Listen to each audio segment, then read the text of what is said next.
Salam sehat sejahtera. Jumpa lagi di channel Mata Ketiga. Mari bersama kita telusuri misteri dunia.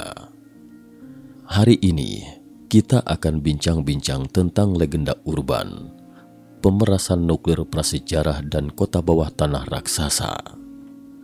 Sebagai informasi, pemerasan nuklir atau nuclear blackmail dalam bahasa Inggris adalah bentuk strategi nuklir di mana agresor menggunakan ancaman penggunaan senjata nuklir untuk memaksa musuh melakukan beberapa tindakan atau membuat beberapa konsesi.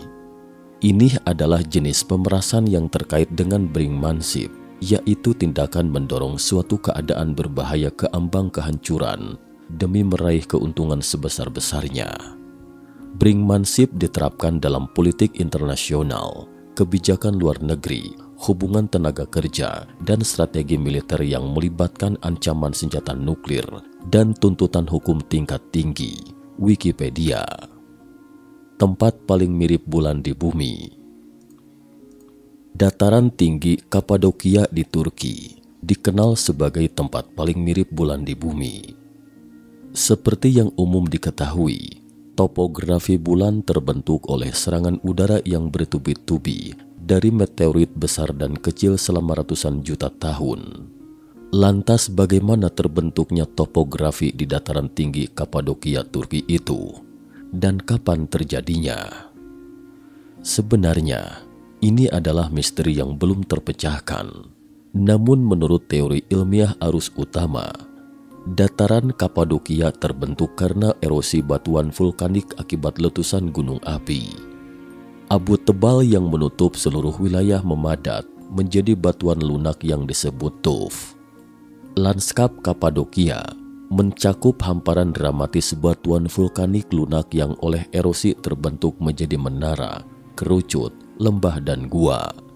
Seluruh dataran tinggi ini tandus dan sunyi. Tidak ada pohon yang bisa tumbuh dan tidak ada tambang yang bisa digali. Oleh karena itu, tempat ini selalu menjadi tanah gersang yang langka dihuni manusia. Namun temuan pada tahun 1963 mematahkan kesimpulan tentang tanah gersang, karena di sini ditemukan sebuah kota bawah tanah skala raksasa yang cukup untuk menampung sekitar 20.000 orang, yaitu kota bawah tanah Derinkuyu. Selain itu, lebih dari 6 dekade kemudian, juga ditemukan ribuan pemukiman manusia yang terbengkalai di sini. Tidak kurang dari 100 ruang bawah tanah raksasa yang mirip dengan kota bawah tanah Derinkuyu. Ruang bawah tanah kuno yang dapat diidentifikasi dibangun setidaknya 5.000 tahun yang lalu, dan banyak gua tersembunyi serta ribuan gua pemukiman. Berbagai indikasi menunjukkan bahwa mungkin ada lebih dari 300.000 orang yang tinggal di sini pada zaman kuno. Asal tahu saja, pemukiman lebih dari 30.000 orang jelas merupakan metropolitan kelas dunia pada 4.000 hingga 5.000 tahun silam. Oleh karena itu, menurut para ilmuwan, bahwa kota-kota bawah tanah di Kapadokia ini tidak dibangun pada satu waktu sekitar 4.000 hingga 5.000 tahun yang lalu, melainkan dibangun secara bertahap oleh generasi penduduk berikutnya berdasarkan gua-gua alami. Namun menurut teolog, bahwa Kapadokia adalah tempat pendaratan Bahtera Nuh, tempat yang dihancurkan oleh kekuatan ilahi, adalah rumah kedua umat manusia setelah Taman Eden. Sampai di sini, mungkin ada yang mulai mengerutkan kening bingung. Untuk meluruskan logika teolog ini, berikut mari kita awali dengan legenda urban dari abad ke-17. Akhir abad ke-17. Konon pada akhir abad ke-17, Turki diperintah oleh Kekaisaran Ottoman yang telah terisolasi dari Gereja Katolik Eropa Barat selama 7 hingga 800 tahun. Saat itu, seorang utusan Prancis mengunjungi Ottoman. Dia adalah orang pertama yang menemukan gua di Kapadokia. Entah pusaka apa yang dia temukan di gua-gua ini. Singkatnya, setelah dia kembali ke Eropa, dia pun menyebarluaskan secara liar temuannya. ada sebuah tempat di Kapadokia yang dulunya adalah Christchurch yang fanatik dan juga merupakan tempat pendaratan Bahtera-Nu. Rahasia inilah yang menarik orang-orang Kristen fanatik masa lalu ke tanah tandus Kapadokia. Dia bahkan menceritakan banyak kisah rinci tentang sebelum dan sesudah banjir besar di dalam Alkitab. Saat itu, tidak ada yang percaya ceritanya sama sekali, dan hanya diturunkan sebagai legenda urban. 200 tahun kemudian, pada abad ke-19, sejarawan Eropa Barat mengunjungi Kapadokia. Ketika melihat gua dan gereja bawah tanah ini, mereka pun tercengang. Batu-batu itu dipoles halus menjadi pintu lengkung, silinder dan kubah. Setiap inci dari mural dan pilar dihiasi dengan pola yang tampak hidup, menunjukkan kembali kisah Alkitab dan rahasia agama Timur, cerita rakyat, dan sebagainya. Di atas tebing di kedua sisi ngarai, para biarawan dengan sabar menggali lubang dan menyulapnya menjadi gereja, biara, ruang tamu, dapur, kamar tidur, dan sebagainya. Sementara itu, altar, kursi, tempat tidur, dan perabotan di dalamnya semuanya terbuat dari batu. Sudut yang tersembunyi bahkan dapat menemukan beberapa pusaka rahasia. Belakangan, sejarawan Eropa Barat menduga bahwa situs Kristen ini dibangun pada abad ke-8 hingga 9 Masehi. Saat itu, Kapadokia masih menjadi perbatasan Kekaisaran Bizantium. Mereka membuat tempat tinggal tersembunyi ini untuk menghindari perang. Tapi siapa yang membangun gua kuno ini dan kapan? Para sejarawan pada waktu itu tidak mendalami misteri ini karena mereka menduga itu mungkin terbentuk secara alami.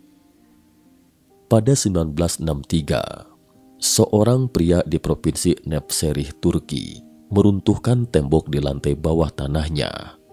Tidak disangka, ia malah menemukan ruang yang menuju labirin kota bawah tanah kuno Derinkuyu dengan kedalaman hingga 18 lantai. Setiap lantai sekitar 3.000 meter persegi.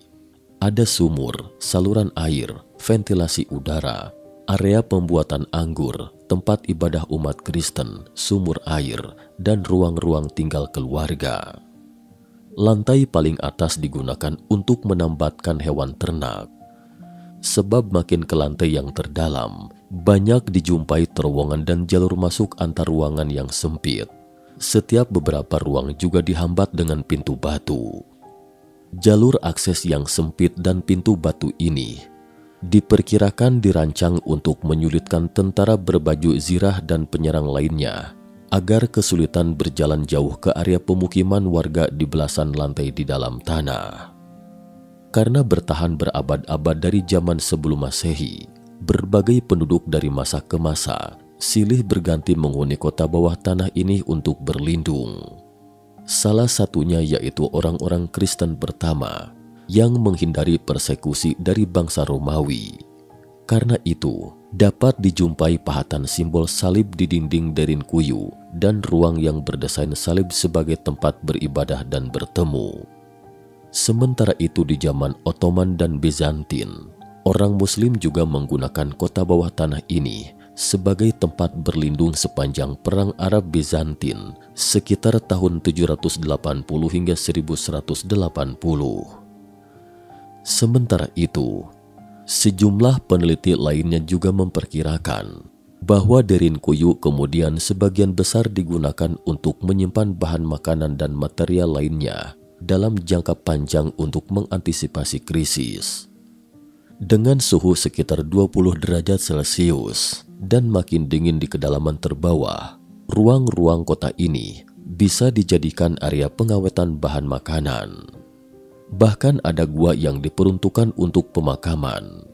52 pipa ventilasi mengarah ke tempat-tempat tersembunyi di permukaan dan beberapa terowongan pelarian dirancang dengan sangat cerdik. Jelas ini bukan struktur yang dapat dibangun oleh beberapa pengungsi Kristen di abad ke-8 dan ke-9.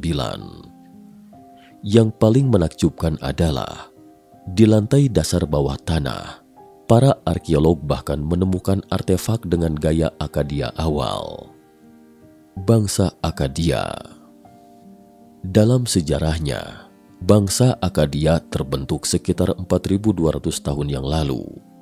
Setelah mengakhiri kehidupan nomaden, mereka menetap di Mesopotamia, menaklukkan bangsa Sumeria setempat, dan mendirikan kekaisaran pertama, Kekaisaran Akkadia. Pada saat itu, sepanjang wilayah Kapadokia hanya dapat dianggap sebagai perbatasan Kekaisaran Akkadia. Tetapi apakah gua dan ruang bawah tanah ini dibangun oleh mereka? Jelas bukan, karena skala dan volume pekerjaan kota bawah tanah ini jauh melebihi skala situs yang ditemukan di dekat ibu kotanya. Jika diruntut lebih jauh, orang-orang yang tinggal di sini adalah nenek moyang orang Akkadia, bangsa Semit. Terkait cerita tentang bangsa Semit ini, pada dasarnya termasuk dalam kategori mitologi. Kisah Alkitab anak-anak Nuh. Bangsa Semit adalah keturunan langsung Nuh. Menurut Alkitab, setelah banjir besar, ketiga putra Nuh dan keturunannya pergi ke tiga arah yang berbeda. 1. Sem, putra sulung pergi ke bumi tengah, yaitu sepanjang Anatolia, Turki, dan Mesopotamia. 2. Ham, putra kedua pergi ke selatan, yaitu di sepanjang Israel, Mesir, dan Afrika. 3. Yafet, putra ketiga pergi ke utara, yaitu utara Laut Hitam.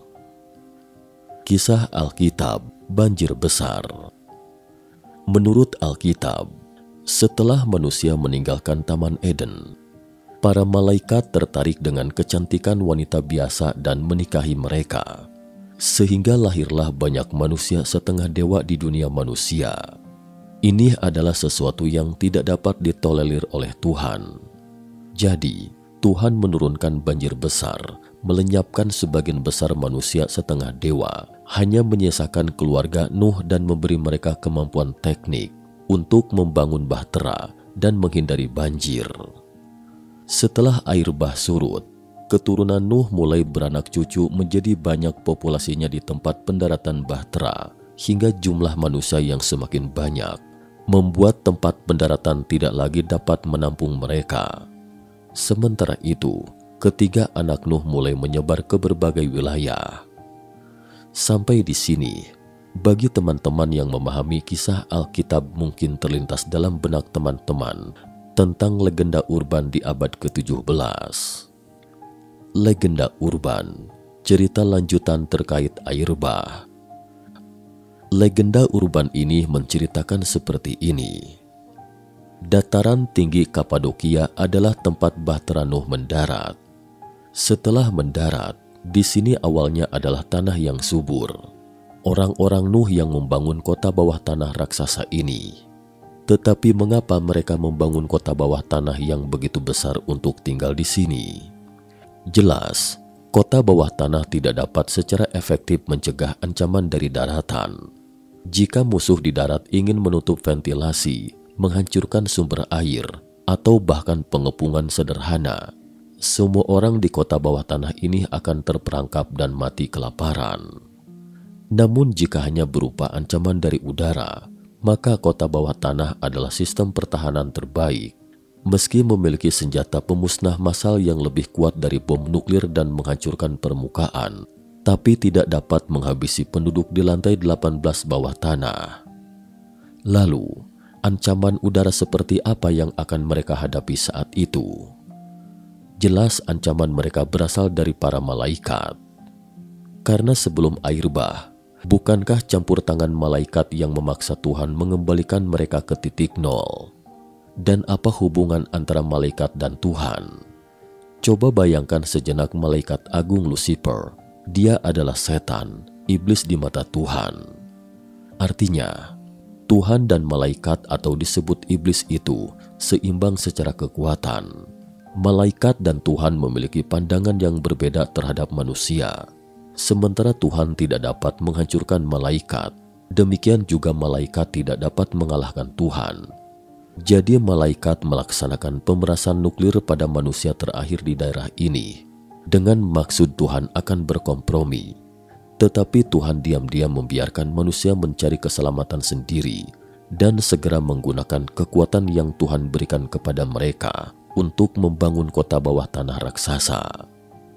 Akhirnya ketika bom nuklir malaikat, mungkin senjata pemusnah massal yang lebih mumpuni daripada bom nuklir yang dimiliki manusia saat ini, menghancurkan Kapadokia yang subur menjadi tanah paling mirip bulan di bumi. Namun setelah itu, dia justru melihat umat Tuhan perlahan-lahan keluar dari bawah tanah. Saat itu, malaikat telah ditekuk oleh Tuhan. Manusia akhirnya selamat dari banjir besar dan pertarungan antara malaikat dan Tuhan. Kapadokia menjadi tempat yang tidak dapat dihuni dan keturunan Nuh mulai menyebar keluar. Perhentian pertama mereka adalah Sinear, Mesopotamia. Kita kembali ke realita. Dalam beberapa dekade terakhir, situs konstruksi prasejarah yang tak terbayangkan seperti kota bawah tanah Derinkuyu dan Göbekli Tepe telah ditemukan di Turki dan semakin banyak orang mencermati kembali Alkitab. Mungkinkah Taman Eden itu adalah Göbekli Tepe dan Bahtera Nuh mendarat di Derinkuyu? Apakah manusia memiliki kemampuan teknik yang tak terbayangkan di zaman prasejarah? Hanya Tuhan yang Maha Tahu. Sekian dan terima kasih atas perhatiannya.